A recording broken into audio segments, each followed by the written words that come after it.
There's various methods of helping men attain erections. The very first one has to do with pills or oral medications. They're called a very fancy name called phosphodiesterase 5 inhibitors, or PDE5 inhibitors, and they include things like Viagra, Levitra, and Cialis. How those pills work is quite critical to their success.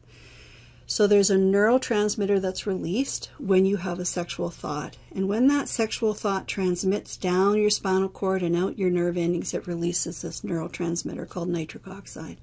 And that neurotransmitter relaxes all the smooth muscles in the penis and gives you an erection. So depending on how intact your nerves are will depend how much nitric oxide is released. The pills, Viagra, Levitra, and Cialis, they depend on that nitric oxide to enhance the erection or amplify the signal for erection.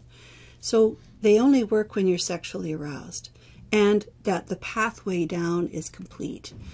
So initially, especially after a radical prostatectomy where the nerves might be damaged, those pills may not work very well. But over time, when there's some nerve regrowth, they may start to work better. So it's very important to always challenge yourself with the PDE5 inhibitors at 6 months, a year, 18 months, to see whether or not they can start working for you. The other ways to get an erection are not through oral medication, but through a medication that you can inject directly into the penis. So that bypasses all those nerve signals and directly puts the neurotransmitter into the smooth muscles of the penis to relax them and to create an erection.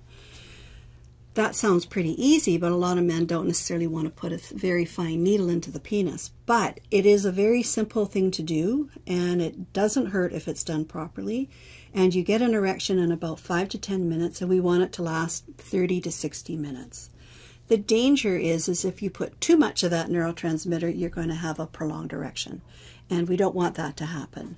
So it's very important how we educate you on how to do the injection. We give you test doses to do at home, so you slowly build up to get the right dose, so you're not having any trouble with prolonged erection.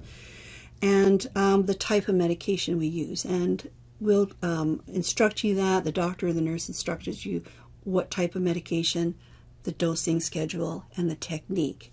And we have resources available for that too. The third way that we can try to enhance an erection is not through any medication, but through a mechanical method. So the way we do that is that we put a vacuum device on that creates a vacuum and draws blood, both arterial and venous, like the red and the blue blood, draws it in and fills up the penis so that you have an erection. Then there's a band that's placed at the base to hold that blood in, and you can be sexual with that. So the vacuum device is actually really good because lots of couples enjoy it. It's easy to use, it's easy to carry around on trips, and it's not a medication. So the selection of which option you want, whether it's oral medication, injection, vacuum device, depends on lots of things. Your preference, the cost of it, of course. There's certain differences. For example, an injection will give you a full erection through your tubes that are outside your body and inside your body, whereas the vacuum device will just fill out the tube outside your body, so it tends to swivel on its base a little bit. Again, as I said, the pills will only work if you have those pathways that are open and that you're sexually aroused. The risk of having a prolonged erection really isn't there with the pills, but it is more so with the injection. And the vacuum device, you know, you can take it traveling, but it's a cumbersome thing, and you have to typically use the vacuum device, create an erection before you come to bed, or else you interrupt your sexual play, and that isn't great for some people. But everybody has their own way, and everything's totally acceptable.